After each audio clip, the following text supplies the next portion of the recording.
In the early 1800s, deep in Mississippi, a vast plantation stood as a monument to wealth built on the broken backs of enslaved people.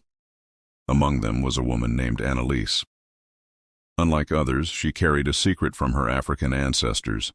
She was a hoodoo healer. Hoodoo was more than just herbs and chants. It was a spiritual force that gave the enslaved hope, healing, and at times, justice. Annalise's mistress, Clara Mayfield, was cruel beyond measure. She believed her family name, the Mayfields, was destined to rule forever. She often reminded everyone, the Mayfield bloodline never dies out. But her arrogance blinded her to the storm quietly rising within her household. Annalise, tired of the constant abuse, decided one night that the cycle of cruelty must end.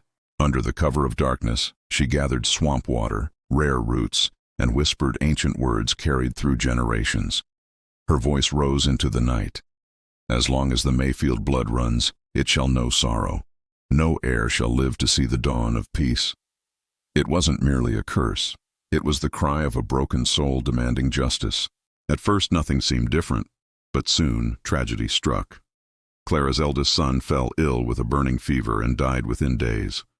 Another child grew sick and wasted away, despite the doctor's endless attempts to save him. Marriages in the family began to collapse, women became barren, and those children who were born never lived long.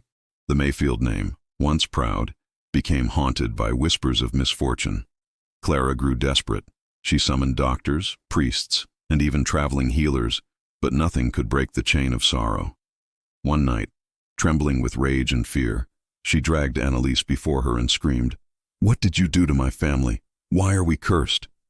Annalise's calm gaze pierced through her mistress's fury.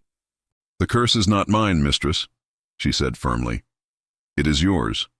For every lash you struck, for every child you tore from a mother, for every tear you caused, your bloodline pays the price."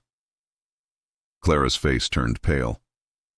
For the first time, she realized that the enslaved were not powerless. They carried within them a strength, a fire, a force that no whip could silence. Years passed, and the Mayfield plantation crumbled. The family's lands were sold, their name forgotten, their heirs gone. Where once stood the proud house of Clara Mayfield, now only ruins remained. But the memory of Annalise endured. Among the descendants of the enslaved, her story became legend. They said she had balanced the scales of justice when no court, no law, no power would. They whispered that when human hands failed, nature and spirit rose to deliver justice. And so, the tale of Annalise, the Hoodoo Healer of Mississippi, lived on. A reminder that even in chains, the spirit can rise, and even in silence, justice can find its voice.